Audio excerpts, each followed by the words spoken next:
10 سال سے، یعنی جس دن سے میری شادی ہوئی ہے، یہی ایک سوال بار بار کسی نہ کسی صورت میں دہرایا جاتا ہے: آپ کے یہاں بچہ کیوں نہیں ہوتا؟ یہ کوئی نہیں پوچھتا کہ آپ کے یہاں روٹی ہے، گھر ہے، روزگار ہے، خوشی ہے، عقل ہے۔ سب یہی پوچھتے ہیں کہ آپ کے یہاں بچہ ہے۔ گویا بچہ ان تمام ضروریات زندگی کا نعم البدل مان لیا گیا ہے۔ ہم دونوں کو اس سوال سے انتہائی کوفت ہوتی ہے، مگر کیا کریں، سماجی سکون کی خاطر طرح طرح سے یہ سوال ٹالنا پڑتا ہے۔ میرے ایک دوست ہیں، ماشاء اللہ 7 عدد بچوں کے باپ ہیں اور 8ویں کی فکر میں ہیں۔ ان کے بچے اکثر بیمار رہتے ہیں۔ آج ایک کو کالی کھانسی ہے، دوسرے کو بخار ہے، تیسرے کو چیچک نکل آئی ہے، چوتھے نے سڑک پر گر کر اپنا سر پھوڑ لیا ہے، 5ویں کی آنکھیں دکھتی ہیں، چھٹا اس بات پر ادھار کھائے ہوئے ہے کہ کب کسی مہمان کی گود میں بیٹھے اور پیشاب کرے۔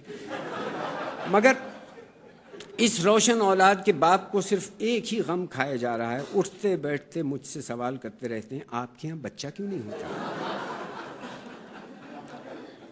میں اس سوال کے جواب میں اکثر اپنی ڈبائی آنکھیں آسمان کی طرف اٹھا کر نہایت مسکین لہجے میں جواب دیتا ہوں: کیا بتاؤں کیوں نہیں ہوتا؟ گو اس حادثے یا عدم حادثہ کی ذمہ داری مجھ پر نہیں، خدا پر عائد ہوتی ہے، مگر میرے دوست کی تسلی اس جواب سے نہیں ہوتی۔ آگے جھک کر بڑے رازدارانہ لہجے میں فرماتے ہیں: کسی ڈاکٹر کی مدد لیجیے۔ میں کہتا ہوں: کیسے لے سکتا ہوں؟ جس ڈاکٹر کے یہاں ہم لوگوں کا علاج ہوتا ہے اس کے یہاں خود کوئی بچہ نہیں ہے۔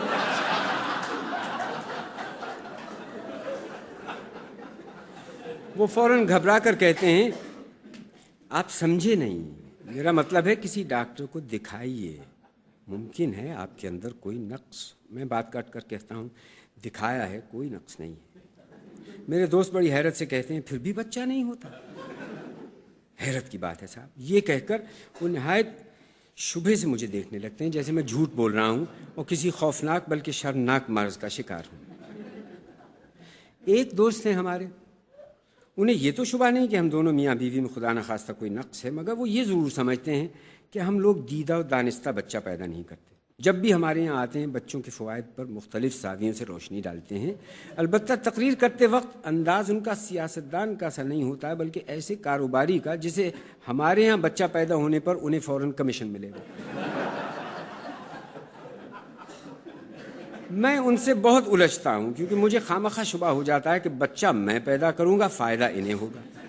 جی یہی چاہتا ہے کہ محض انہی کو تنگ کرنے کے لیے زندگی بھر کوئی بچہ پیدا نہ کیا جائے۔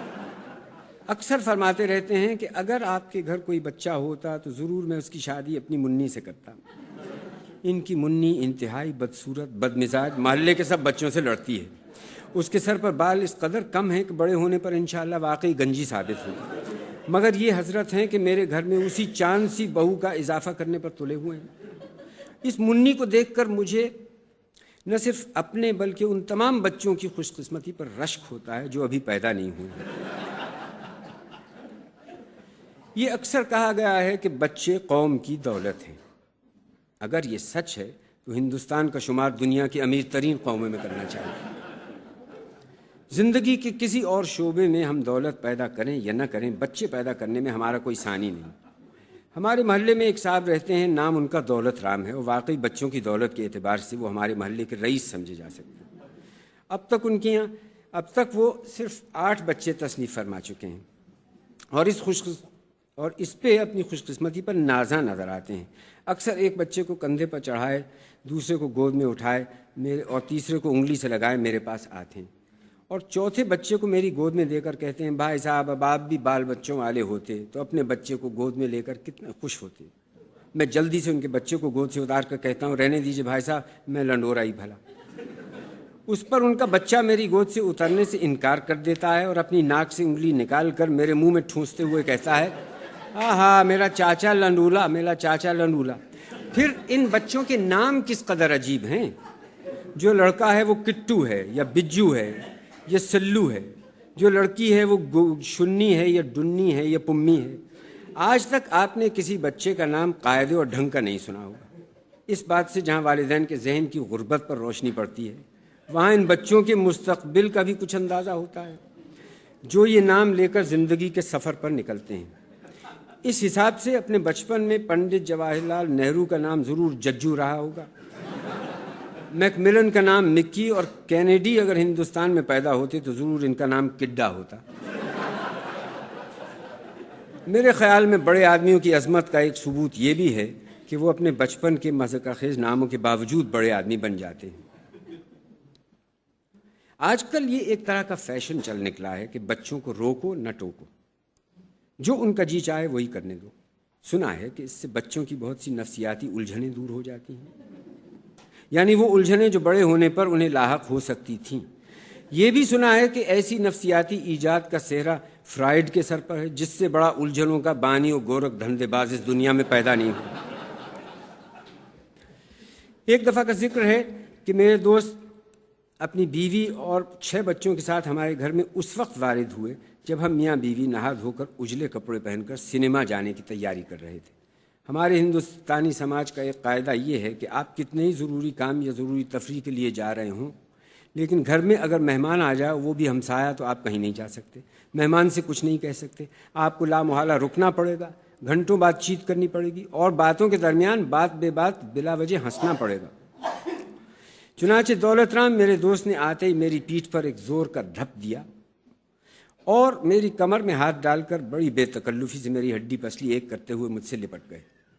مسز دولت رام نے میری بیوی سے باتیں شروع کر دیں اور بچوں نے غالیچے پر کھڑے ہو کر چاروں طرف کمرے کا جائزہ لینا شروع کر دیا، جیسے کمرے میں نہیں ہیں، وہ کسی جنگل میں آ نکلے ہوں۔ اس کے بعد 2 بچوں نے ٹارزن کی طرح ایک خوفناک چیخ اپنے حلق سے نکالی اور ریڈیو گرام کی طرف لپکے۔ میرا دل دھک سے رہ گیا، مگر بچوں کو کسی کے دل کے دورے سے کیا غرض؟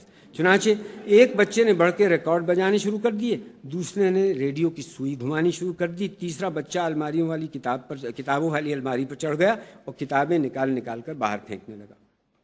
چوتھا بچہ اونچے کارنس پر پڑے ہوئے گلدان کے پھول بہت لالچی نگاہوں سے دیکھنے لگا، پھر ایک اسٹول اٹھا کر کارنس پیس پر چڑھنے کی کوشش کرنے لگا۔ میرا دل اچھٹ کر حلق میں آ گیا۔ کیا حال ہے؟ دولت رام نے ایک قہقہ لگاتے ہوئے میری پیٹھ پر دوسرا دھپ مارتے ہوئے کہا۔ میں نے کانپ کر مری ہوئی آواز میں کہا، اچھا ہوں۔ اتنے میں ایک زور کا تڑاخا ہوا۔ میں نے گھبرا کر دیکھا کہ چوتھے بچے نے گلدان سے پھول گھسیٹنے کی کوشش میں گلدان ہی گھسیٹ لیا تھا اور گلدان اب فرش پر گر کر 101 ٹکڑوں میں بکھرا پڑا تھا۔ یہ وہی گلدان ہے جو آپ شارجہ سے لائے تھے؟ مسٹر دولت رام نے بڑے اطمینان سے مجھ سے پوچھا۔ میں نے خوش ہو کر کہا، جی نہیں، وہ تو پچھلے ہفتے ٹوٹ چکا تھا جب آپ اپنے سب سے چھوٹے بچے کی سالگرہ کی دعوت کے سلسلے میں آئے تھے۔ ارے وہ تو دوسرا گلدان تھا، مسز دولت رام نے تصحیح کرتے ہوئے کہا، جسے ہمارے ٹنکو نے توڑا تھا۔ پھر وہ میری بیوی کی طرف مخاطب ہو کر بولی، یہ بڑے بھلکڑ ہیں، انہیں کچھ یاد ہی نہیں رہتا کون گلدان کب ٹوٹا تھا۔ میری بیوی جواب میں کچھ خوفزدہ سی ہو کر منمنائی۔ اتنے میں ریڈیو گرام سے ایک بھیانک سی چیخ بلند ہوئی اور میں نے دیکھا کہ دونوں لڑکے آپس میں لڑ رہے ہیں اور ریڈیو کے دونوں بٹن ریڈیو سے نکل کر ان کے ہاتھوں میں آ چکے ہیں۔ 5واں اور 6ٹھا بچہ دونوں بڑے ہوشیار تھے۔ انہوں نے ڈرائنگ روم چھوڑ دیا تھا اور درراتے ہوئے کھانے کے کمرے میں گھس گئے تھے اور وہاں سے سنگترے اور سیب اور تربوز کی قاشیں اٹھا لائے تھے اور کچھ کھا رہے تھے اور کچھ مار رہے تھے۔ وہاں سے ایک سیب میرے ماتھے پر جا لگا اور وہاں سے اچھل کر دیوار پر لگنے والا تھا کہ دولت رام نے قہقہ مار کر بیچ ہی میں کیچ کر لیا اور میری طرف فاتحانہ انداز سے دیکھ کر بولے، اب تو عادت چھوٹ گئی ہے، لیکن بچپن میں کرکٹ کا بہت اچھا کھلاڑی ہوتا تھا۔ اس پر میں کچھ کہنے ہی والا تھا کہ میں نے اپنی بیوی کا رنگ متغیر ہوتے دیکھا۔ میں نے دیکھا کہ چھٹے بچے کی نگاہیں میری بیوی کی نئی جوگیا ساڑی پر ہیں۔ بالکل نئی اور خوبصورت ساڑی تھی جو جگہ جگہ زردوزی کے کام سے جھلمل جھلمل کر رہی تھی۔ غریب بچے کا دل اس ساڑی کو دیکھ کر مچل گیا۔ اس نے اپنے دونوں ہاتھ جو تربوز کی قاشوں میں گھنگولے ہوئے تھے اوپر اٹھائے اور جھجکتے جھجکتے آگے بڑھا۔ نا، میری بیوی خوف سے چلائی۔ مسز دولت رام قہقہ مار کر تالی بجا کر بولی، میرا منن آنٹی کو پکڑے گا، آنٹی کو ضرور پکڑے گا۔ ماں کی شہ پر منن میاں ذرا دلیری سے آگے بڑھے۔ میری بیوی گھبرا کر اپنی جگہ سے اٹھ کھڑی ہوئی۔ اب سب بچوں نے خوش ہو کر تالی بجائی۔ سب اپنے اپنے کھیل چھوڑ کر اس نئے کھیل کی طرف متوجہ ہو گئے۔ میری بیوی اپنی نئی ساڑی بچانے کے لیے پیچھے ہٹتی جاتی تھی۔ آخر زور کا ایک جھپٹا مار کر منن نے اپنے دونوں ہاتھوں سے میری بیوی کی ساڑی پکڑ لی اور اپنا منہ اس میں چھپا لیا۔ تربوز کا گودا بے داغ ساڑی کو جگہ جگہ سے منقش کرتا گیا۔ میری بیوی چیخ مار کر بے ہوش ہو گئی۔ جب اسے ہوش آیا تو اس نے زور سے میرا ہاتھ پکڑ لیا اور ادھر ادھر دیکھتے ہوئے گلوگیر لیکن مضبوط اور پختہ ارادے والے لہجے میں مجھ سے کہا مجھے بچہ چاہیے، مجھے بچہ ضرور چاہیے، بچہ ہوگا، ضرور ہوگا۔ اس واقعے کے ٹھیک 9 ماہ بعد ہمارے گھر میں بچہ پیدا ہوا، جسے ہم محض اس امید پر پال رہے ہیں کہ وہ بڑا ہو کر ہمارے ہمسایوں کا سامان توڑے گا۔